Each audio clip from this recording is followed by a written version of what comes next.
Welcome to math solutions. जैसा कि हम लोग 12th क्लास में इनवर्स ट्रिग्नोमेट्रिक फंक्शंस देख रहे हैं, आज हम देखेंगे एक्सरसाइज 2.1 जो सेकंड चैप्टर है उसी की एक्सरसाइज 2.1 उसका है क्वेश्चन नंबर फर्स्ट। अब सबसे पहले हमको प्रिंसिपल वैल्यू जो कल हमने पढ़ी थी उसी के अकॉर्डिंग हमको क्वेश्चन सॉल्व करना है।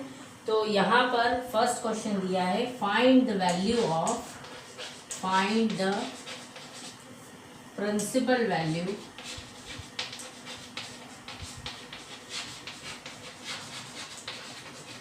ऑफ किसकी निकालनी है, साइन इनवर्स -1/2।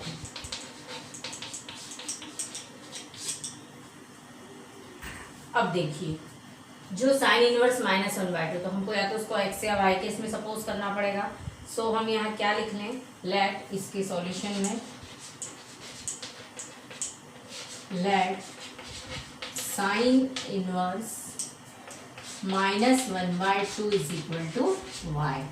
क्या सपोज कर ले हम यहाँ पर y, तो sine y is equal to हमको क्या मिलेगा, ये उधर जाएगा तो साइन y हो जाएगा इज इक्वल टू -1/2। अब जो 1/2 वैल्यू है वो किसकी होती है, साइन π/6 की है ना। So we write here sine y is equal to minus sine किसकी है, π/6 है ना। अब यदि ये माइनस साइन π/6 है तो हम इसको क्या लिख सकते हैं, हमने लास्ट ईयर पढ़ा है कि sine minus theta minus sine theta होता है, तो ये -π/6 हो गया। अब जो -π/6 है वो किस किस के बीच में आता है, -π/2 से +π/2 जो कि इसकी क्या है, प्रिंसिपल वैल्यू है। तो इसका जो फाइनल आंसर होगा वो क्या होगा, -π/6।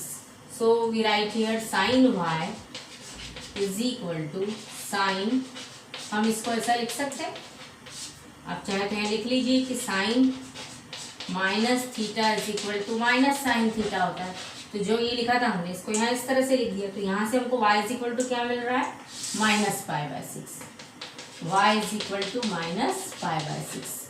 अब ये ऐसा π/6 इसमें है कि नहीं, है ना। तो हम यहाँ क्या लिखें कि जो प्रिंसिपल वैल्यू है वो किस में आ रही है, देखो -π/2 से +π/2 के बीच में होना चाहिए। तो -π/2 ने -90 से +90 के बीच में ये जो आ रहा है ये आ रहा है -30। So we write here principal value of sine inverse, so principal value of sine inverse -1/2 is क्या होगी, इसकी प्रिंसिपल वैल्यू साइन -π/6 है ना। तो हम यहाँ लिख देंगे -π/6। इतना आप लोगों को सबको क्लियर हो गया होगा कि ये किस तरह से क्वेश्चन किया है। तो हम यहाँ लिख देंगे। अब चलिए हम आगे का क्वेश्चन देखते हैं। इसी तरह से जो नेक्स्ट क्वेश्चन है वो क्या दिया है, कॉस इनवर्स, इसी का जो सेकंड क्वेश्चन है उसमें लिखा है कॉस इनवर्स कितना दिया, √3/2। अब कॉस इनवर्स √3/2, तो अगेन हम इसको क्या सपोज करेंगे, let cos inverse √3/2 is equal to y। X भी ले सकते हैं, हम चाहे तो एक्स ले लें। तो हम यहाँ क्या लिखेंगे, अब cos y is equal to क्या हो जाएगा, क्या आएगा, √3/2। अब जो √3/2 है तो ये √3/2 किसकी वैल्यू होती है, ये होती है cos 30 की। तो हम यहाँ लिखेंगे cos y is equal to cos किसकी हो गई, ये π/6। अब जो π/6 है वो किस किस इंटरवल के बीच में आता है, range of principal value of, यहाँ लिख ले हम range of principal value of. हमको ये सारी जितनी भी वैल्यूज है प्रिंसिपल वैल्यू वो आपको याद करनी ही पड़ेगी, उसके बिना क्वेश्चन नहीं सॉल्व हो पाएंगे। सो यहाँ हम लिखेंगे principal value of cos inverse x is क्या होती है, 0 से π। अब 0 से π में π/6 आ रहा है ना। तो हम क्या लिखेंगे,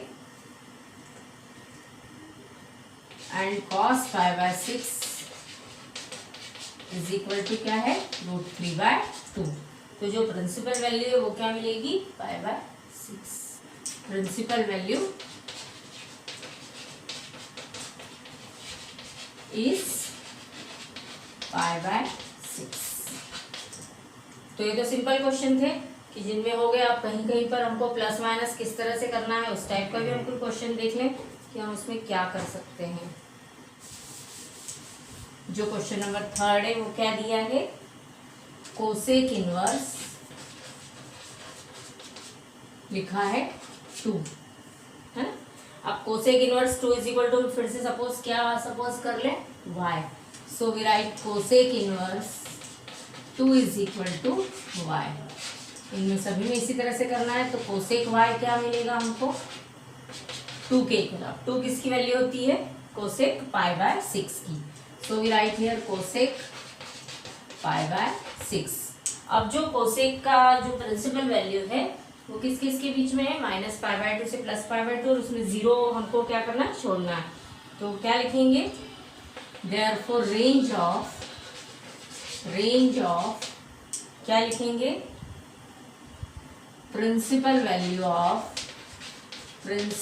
वैल्यू ऑफ कोसेक इनवर्स क्या होगी, कोसेक इनवर्स किसकी, 2 कोसेक इनवर्स x इज, यहाँ हम लिखेंगे -π/2 से π/2, और इसमें से किसको हमको छोड़ना है, 0 को।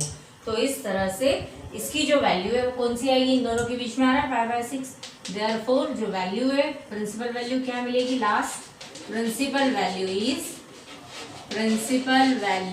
इज π/6। इस तरह से ही आपको क्वेश्चन कंप्लीट करना है। अब हम इसमें देखते हैं question number 5, principal value of, देख लेते हैं। कुछ एक जो बीच का मैंने छोड़ा है वो आप खुद करके ट्राई करके देखिएगा कि किस तरह से हम उसको करें। 5th क्वेश्चन दिया है, find the principal value of cos inverse -1/2। Again let क्या सपोज करेंगे, cos inverse -1/2 is equal to y ले लें। तो cos y is equal to क्या मिलेगा, -1/2। अब जैसे ही cos y is equal to हम क्या ले लें, इसको क्या लिखेंगे, cos y is equal to -1/2। अब -1/2 किसकी वैल्यू होती है, ये हम लिखेंगे cos y is equal to minus cos, अब 1/2 वैल्यू किसकी होती है,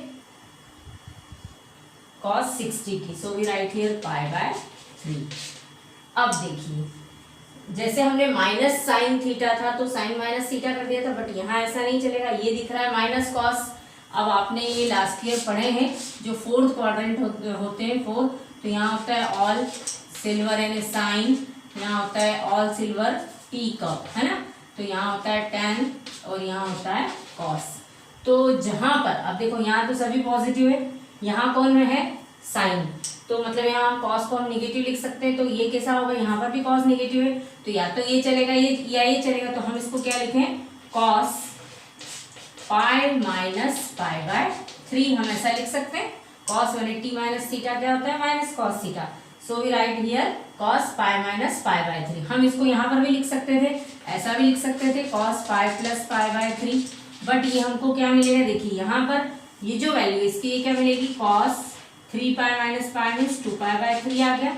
तो जो cos y है उसकी वैल्यू क्या आ गई, cos 2π/3। हम ये क्यों नहीं ले सकते थे, क्योंकि जो इसकी रेंज है वो कहाँ से कहाँ तक है, 0 से पाई के बीच में है। तो ये 3π प्लस पाई मिलके कितना हो जाएगा, 4π/3। तो ये जो रेंज है 0 से पाई उसके बाहर चला जाएगा, मतलब हम ये वाली वैल्यू एक्सेप्ट नहीं करेंगे। तो हम किसको लेंगे, cos 2π/3, सिर्फ माइनस वाली लेंगे।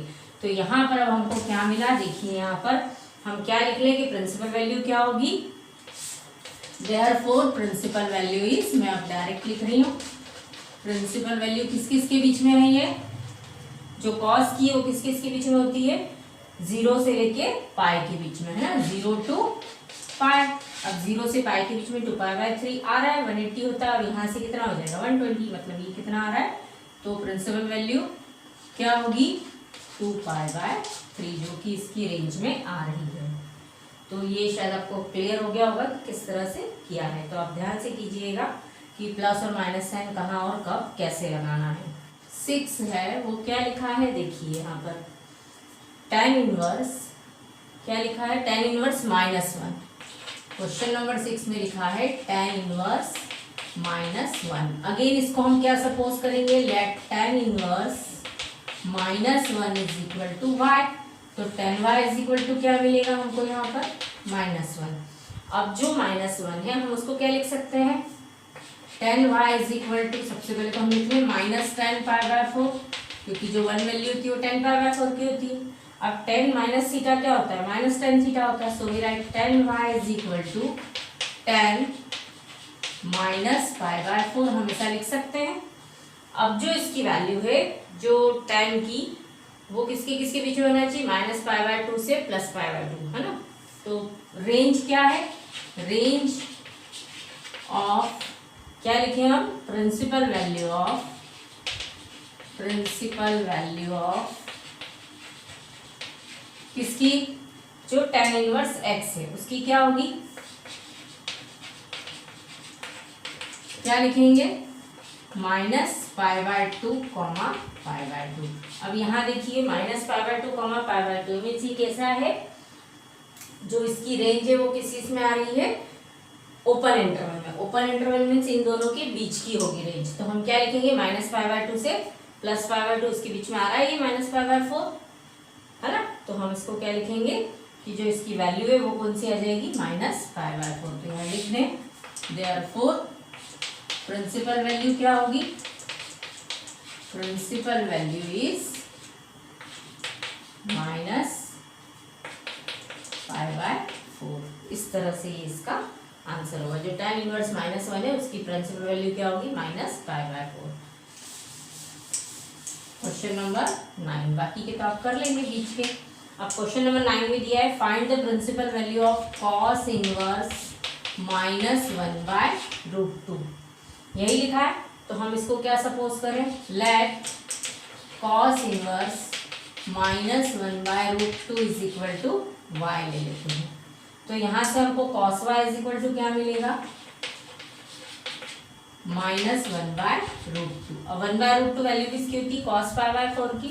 सो we write here cos y is equal to -cos π/4। अब अभी देखिए फिर से हमने अभी यहाँ पर देखा था कि जो -cos थीटा है वो किस किस क्वाड्रेंट में आता है, मतलब सेकंड थर्ड दोनों में चलता है। तो हम इसमें देखते हैं कि क्या करें। तो देखिए यहाँ पर ऑल सिल्वर टी का फिर से याद रखिए, ऑल यहाँ silver and sine, T means tan होगा और यहाँ पर cos होगा कॉपी में, यही पॉजिटिव होता है। तो अब हम यहाँ क्या लिखेंगे, जो यहाँ पर है इसमें क्या लिख सकते हैं, cos y is equal to cos π-π/4 हो सकता है ये। सो इसकी वैल्यू क्या मिलेगी हमको, cos 3π/4। तो 3π/4 से देख लीजिए आप किस तरह से वैल्यू मिलेगी हमको। जो cos की वैल्यू किसके किसके बीच में होती है,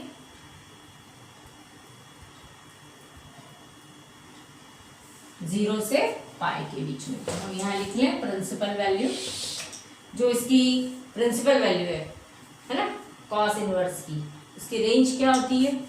तो रेंज क्या है उसके लिए, range of cos inverse x क्या होती है, 0 से पाई, 0 से पाई होती है, उसके बीच में ये हमको मिल रहा है 3π/4। Therefore principal value of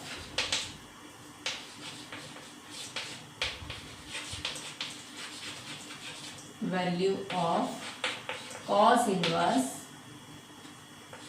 -1/√2 is equal to क्या होगी, कौन सी होगी इसकी, इस क्या लिखे हम 3π/4।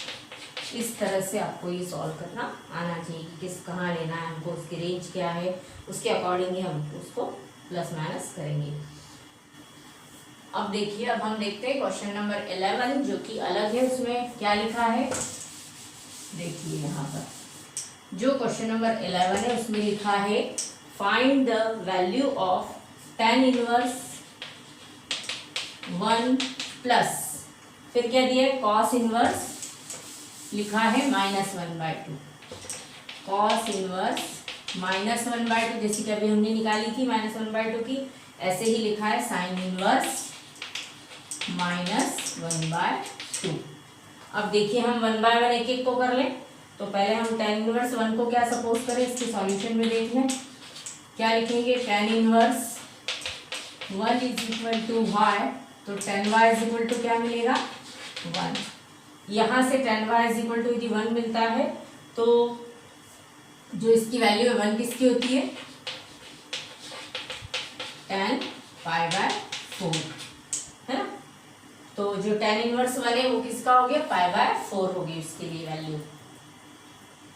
अब ऐसे ही हमने इसको चाहे तो एक्स वाई जेड के फॉर्म में ले लें।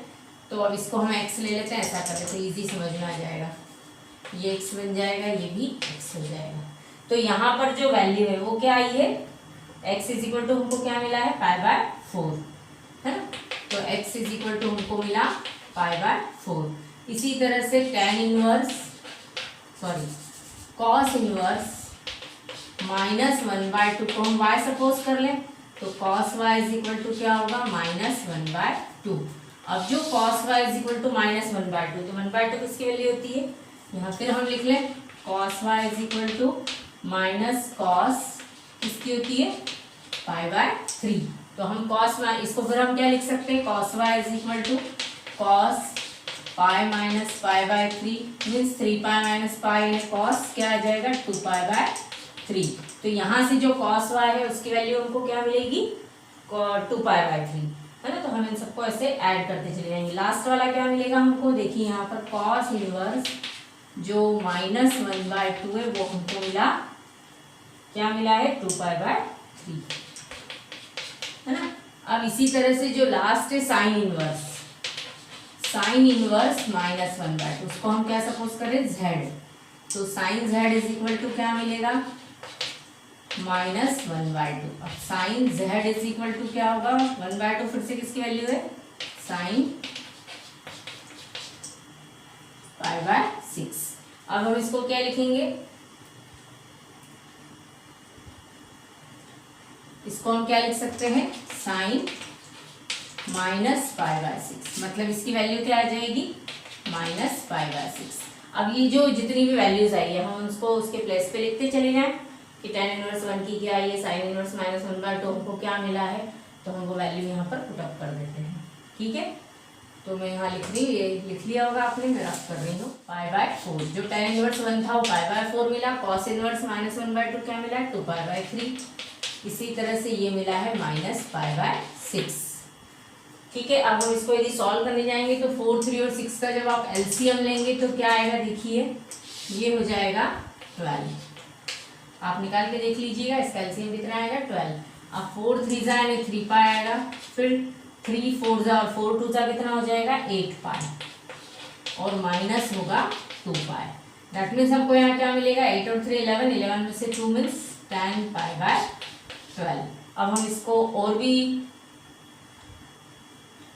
8 और 3 11 होगा, सॉरी 11 माइनस 2 मीन्स 9 आएगा, और 9 और 12 को हम 3 से डिवाइड कर लें, 3 3 और 3 4 that means our last answer is 3 π/4। इस तरह से ये हमारा ये क्वेश्चन भी क्या हो गया कंप्लीट हो गया। हमने ये क्वेश्चन नंबर 12 में क्या लिखा है, cos inverse, again find the value of cos inverse 1/2 plus 2 sine inverse क्या लिखा है 1/2। अब जब हम इसको सॉल्व करें तो फिर से ऐसे इसको हम x ले लें, इसको y ले लें, तो उसका सॉल्यूशन देखें। Let cos inverse 1/2 is equal to x ले लेते हैं, तो cos x is equal to क्या मिलेगा 1/2। अब 1/2 वैल्यू किसकी होती है cos π/3 की, है ना। तो cos x is equal to cos π/3। तो जो x की वैल्यू है वो हमको क्या मिल रही है यहाँ पर π/3, है ना। तो हम इसको ये भी लिख सकते हैं cos इनवर्स x के प्लेस पे फिर से हम cos इनवर्स 1/2 लिख लें, तो उसकी वैल्यू होगी ये π/3। Similarly again let sine inverse 1/2 is equal to y suppose कर लें, तो हमको यहाँ क्या मिलेगा sine y is equal to 1/2। अब 1/2 किसकी वैल्यू होती है 30. So we write here sin y is equal to sin, क्या होगा 30 मीन्स पाई बाय 6. तो इस तरह से जब हम अब इन दोनों को जब हम ऐड करने जाएंगे तो हमको वैल्यूज क्या मिलेंगी. जो साइन इनवर्स 1/2 की वैल्यू है वो हमको क्या मिली है पाई बाय 6, और जो इसकी वैल्यू थी वो हमको क्या मिली थी, ये भी pi by 3. Therefore we write here pi by 3 plus 2 into pi by 6. 2 3s are 6. So we get pi by 3 plus pi by 3. दोनों मिलके क्या हो जाएंगे 2 pi by 3. तो ये हमारा लास्ट आंसर इसका होगा. तो इस तरह से क्वेश्चन आपको क्लियर हो गया होगा कि कैसे किया है. देखते हैं next exercise 2.2.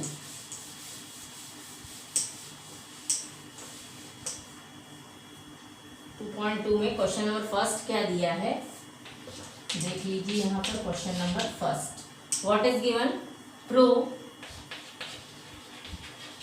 3 sin inverse x is equal to sin 3x sin inverse 3x minus 4x cube. और यहाँ पर जो x की वैल्यू है वो दे रखा है कि x बिलोंग्स टू, इसको -1/2 से +1/2. अब ये आपको दे रखा है उन्होंने, है ना, -1/2 और +1/2 की इसकी x ऐसा ही होना चाहिए कि उसकी वैल्यू इसके बीच में हो, है ना.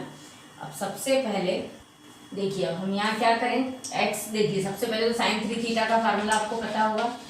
sin 3 थीटा क्या होता है 3 sin theta -4 sin cube theta. अब हम इसमें क्या करें, तो हम साइन इनवर्स x को जो x इज इक्वल टू हम क्या सपोज कर लें साइन थीटा, है ना. तो हम इसको क्या लिख सकते हैं, देखिए यहाँ पर इसका हम RHS पार्ट यदि उठाते हैं, RHS से हम फिर ये लेके आते हैं. तो देखिए क्या लिख सकते हैं, साइन इनवर्स क्या लिखा है यहाँ पर 3x, है ना. तो 3x के प्लेस पे मैं क्या सपोज कर दूं, x is equal to sine theta. मैं यहाँ लिख लेती हूँ, let x is equal to sine theta. तो क्या मिलेगा 3 sine theta -4 sine cube theta. इतना समझ में आया. अब ये जो 3 sine theta -4 sine cube theta, ये मैंने फार्मूला पहले ही लिख चुका, तो क्या लिख चुकी हूँ इसमें, साइन इनवर्स क्या आएगा साइन 3 थीटा.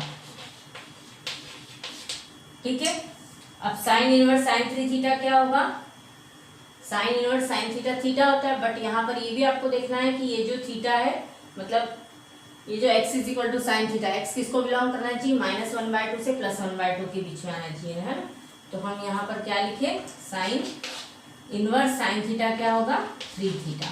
और ये थीटा हम मतलब यहाँ से क्या होगा, थीटा इज इक्वल टू क्या मिलेगा साइन इनवर्स x. तो हम इस थीटा के प्लेस पे फिर से क्या लिख सकते हैं 3 साइन इनवर्स x. इस तरह से हमारा क्वेश्चन कंप्लीट हुआ. तो आप ये ध्यान रखिएगा कि किस तरह से करना है, और जो रेंज जो भी दी हुई है उसको भी आपको ध्यान में रखते हुए ही इसकी वैल्यू पुट अप करनी है. इसके आगे कल देखेंगे, तो आप पहले इसके क्वेश्चन सॉल्व करके देखिएगा, और जो इससे रिलेटेड और भी दूसरे क्वेश्चंस आपको मिलते हैं किसी भी रेफरेंस बुक में, जो भी आप यूज़ कर रहे हैं उसमें से. तो और यदि नहीं आता है तो आप उससे मुझसे शेयर करके पूछ सकते हैं.